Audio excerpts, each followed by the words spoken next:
Hey everyone, I hope you're doing well and staying safe during this time. If you're new here, welcome to the channel. Like I said, thank you so much for checking me out. If you haven't done so, please make sure to hit that subscribe button just right below the video. Cool, thank you so much. I really do appreciate it. And if you're returning, welcome back. Thanks again for your support. I truly do appreciate having you here. Durations for both the 55 and 52% corrections within the $30,000 to $70,000 range.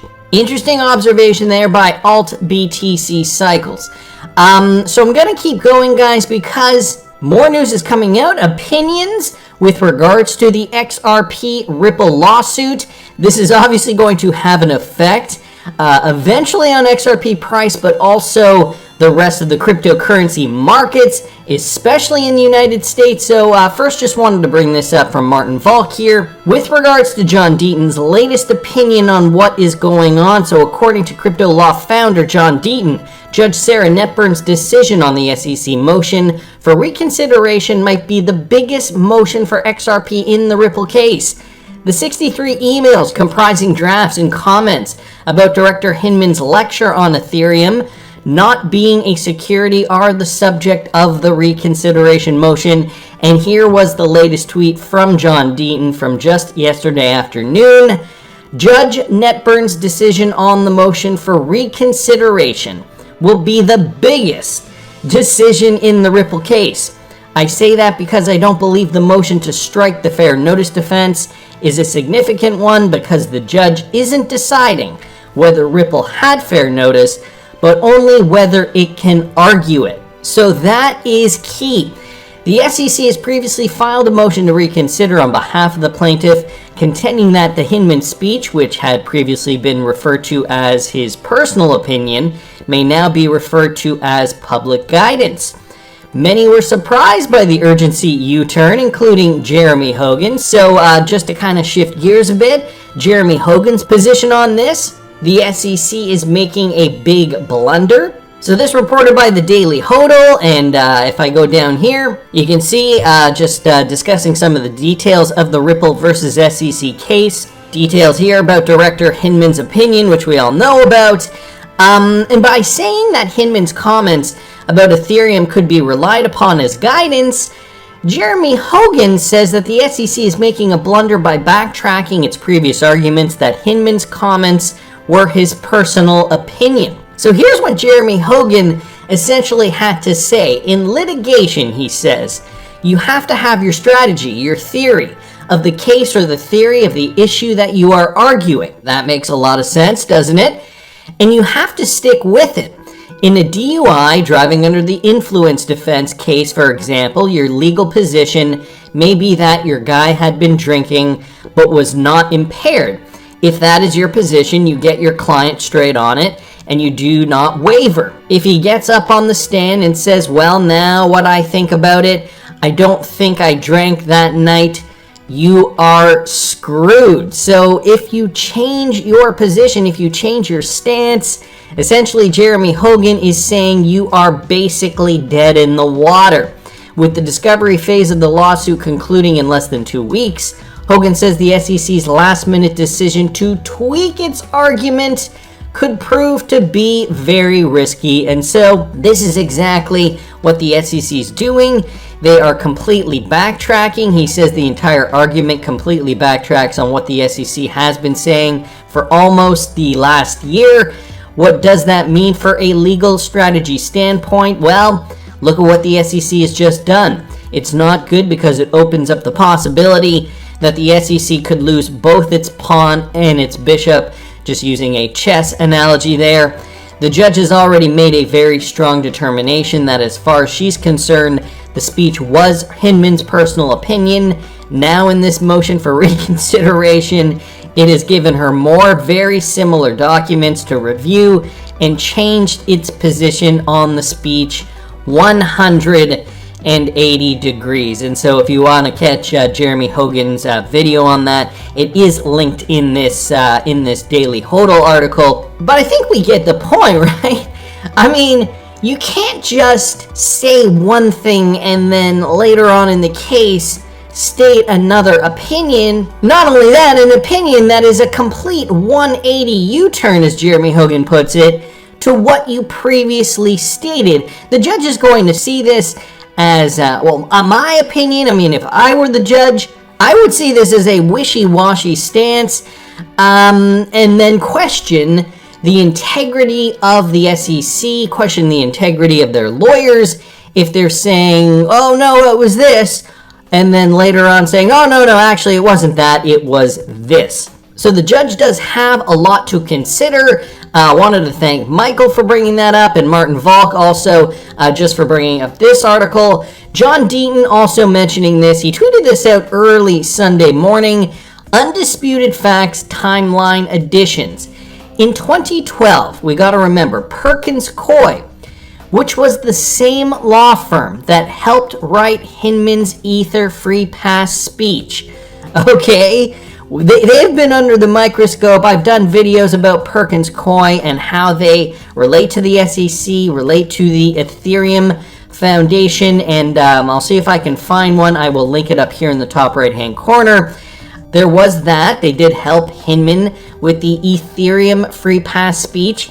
And then somebody else from Perkins Coie, I remember I did 2 videos back-to-back at some point. One day I did one video, and then the next day I did another one where there was another lawyer from Perkins Coie who said, no, I think XRP is certainly not a security. But anyway, I'm kind of getting off track here. Well, actually not really, because this point actually does speak to that. So they informed Chris Larsen that Ripple credits, they called them that at that time, aka XRP, is not a security. The 2012 memo warned Larsen that there was a risk under the Bank Secrecy Act, the BSA. And so that is what Perkins Coie stated all that time ago. Mickle here at Markets Mickle on Twitter, also just bringing this up, including a screen grab from this Perkins Coie document. So, virtual currencies, networks, and ledgers from Perkins Coie, okay? An official document from them. Decentralized, and the coins that they say are decentralized: Bitcoin, Ripple, Litecoin, Feathercoin, and Terracoin. Okay, this goes back many years now, and I don't know if they have changed their position on that or not. However, that was their position at that time. So, undisputed facts in the timeline. How is it all going to shake out? Well, it is going to, in my opinion, have to make for a regulated cryptocurrency market in the United States. The decisions made here are going to be critical for the entire space, I have no doubt. Banks are also realizing this. Banks are realizing, look, we are still so early in this, and you got to get this right, because we have to be able to compete against our counterparts worldwide. Wells Fargo actually just came out with this document just this month. Cryptocurrencies, too early or too late. Enjoy the ride. We are just at the beginning. This is coming from at Matthew Lany on Twitter. So here was their document, Understanding Cryptocurrencies. So some key takeaways: cryptocurrency users are growing globally and rapidly off a low base. Cryptocurrencies appear to be near a hyper adoption phase, which is interesting to note, similar to that of the internet during the mid to late 90s. What it may mean for investors: we believe that cryptocurrencies are a viable investment today, even though they remain in the early stages of their investment evolution. We recommend professionally managed private placements for now, as the investment landscape is still maturing. So that is the statement from Wells Fargo. Take a cautious approach to invest in cryptocurrencies if you are, and they're talking to their institutional clients, right? Us retail guys, we're just going in there buying the coins that we see fit based on the research that we've done. But of course, their clients just don't have, maybe in some cases they don't have the time, or they just pay someone else to do it. So this is what Wells Fargo is actually stating, and this is as of February 2022. So currently, right now, this is what they're saying. Internet users is the left axis, this red line here. And we can see how the internet matured over the years up until now, right? Mostly everybody uses the internet now compared to crypto users. And so this is kind of where we're at for crypto. in and around the early days of the internet still. So we are going to see, at least according to this, more development for cryptocurrencies over the coming years, as per Wells Fargo. Also, the market size they just mentioned here, cryptocurrencies very, very small compared to largest market cap companies in the S&P 500. Gold, of course, stocks, and the bond market. And then there's this as well, technology S-curve, cryptocurrencies and the next digital era. So we can see different technologies like electricity, cell phones, automobiles, the color TV, the internet, radio, so on and so forth. Their technology curve all kind of make, the curve is kind all kind of goes in the same direction, right? We kind of see this steep incline and then it peters out. And we can see that for many different types of technologies. Right over here is cryptocurrencies, and we really don't see that adoption yet. So cryptocurrencies have been around for 10 years now, at least 10 years, just over that. So, I mean, this really should have started in 2010, but we really did not see any technology being adopted, and now we are just starting to see this. So this is as per Wells Fargo. Again, wanted to thank Matthew LANY on Twitter. I also have a clip here, guys. Saw it from It's Me Alex 50 on Twitter, retweeting out Jungle Inc.'s tweet. This is Kathy Wood of ARK Invest, and she says she is concerned if there are investors that are shorting innovation. It's just un-American. Listen to what she has to say. They're shorting innovation, and that seems to me over time that's not going to be a business. If you ask me, consider the source. But they're also not doing any research. They're simply shorting innovation. If they were doing research and could point us to reasons why what we have included in our portfolio is not going to participate in the new world order, then we might have a conversation about it. But the idea of shorting innovation in America is ridiculous, I think. But here's what I do know. When I see, and this is investor psychology, when I see people so sure that we are wrong and that they are willing to set up companies simply to short innovation and to set up funds to short innovation, you know that investor psychology, the pendulum, has swung so far in one direction that if we're right, then the rewards are going to be enormous. I don't know how. That last statement there was the icing on the cake. If we are right, the rewards will be enormous. And so she's talking about companies shorting innovation, new innovation, cryptocurrency technologies, that are still being scrutinized in government, and legislation still coming down. Governments, legislative bodies, they're still wondering, how are we going to do this? We have organizations like the SEC saying, look, we're going to put sweeping regulations against all cryptocurrency. Many critics have said that is not good for innovation. And so Kathy Wood here from ARK Invest, she's an economist and an investor. She is saying, yeah, when we are proven to be right, if we are right, the rewards for this, guys, will be enormous. So how do we know we're right? Another one here, guys, from Matthew LANY. According to the Department of Homeland Security, Ripple XRP is based on a consensus algorithm and is not controlled by a centralized institution or government. Users cannot invest in Ripple. So boom, does this puncture holes in the SEC's argument as well? Again, this is a document back from 2014, Risks and Threats of Cryptocurrency, from the Department of Homeland Security. And what they wrote in here is this: The Ripple protocol serves as a payment system, currency exchange, and remittance network to process financial transactions. It allows users to send any fiat currency, cryptocurrency, commodity, or any other unit of value, frequent flyer miles, for example, credit card rewards, etc., anywhere around the world free of charge, or basically free of charge, fractions of pennies.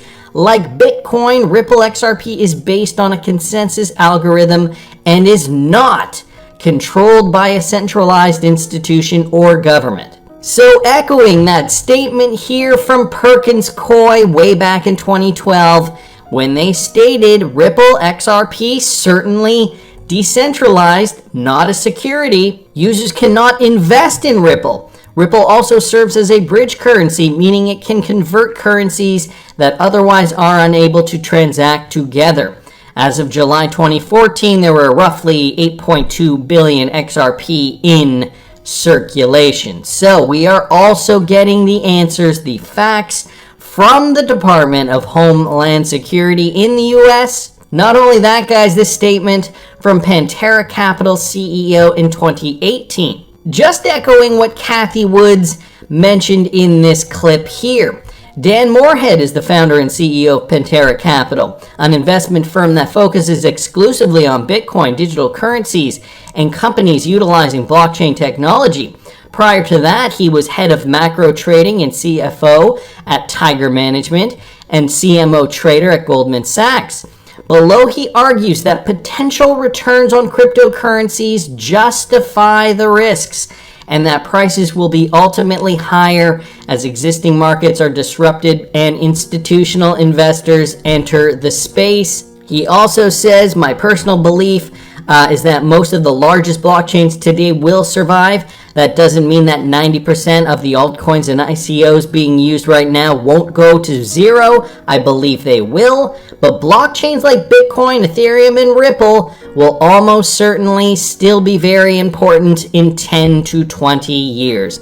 This written back in 2018, of course. We know what we hold, guys. The Department of Homeland Security also stating what Ripple is, in their opinion, consensus algorithm and not controlled by a centralized institution or government. The same determination as what Perkins Coie, yes, the same law firm that helped write Hinman's Ether-free pass speech, also saying Ripple's XRP decentralized and not a security. You cannot actually invest in Ripple, and if you did invest in Ripple, well, that would be a security. I'm your guy. I will keep you posted. I'm your advocate. I'll be back on a daily basis, usually multiple times per day, with these videos to keep you updated with everything going on. So I hope you enjoyed the video. If you haven't done so, make sure to hit that subscribe button. Feel free to share any of my videos with your friends, family, social media, or anybody who may care to listen.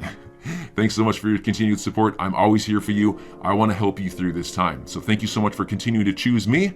Enjoy your day, stay safe, and I'll catch you again probably in a couple hours. Thanks, everybody. See you later.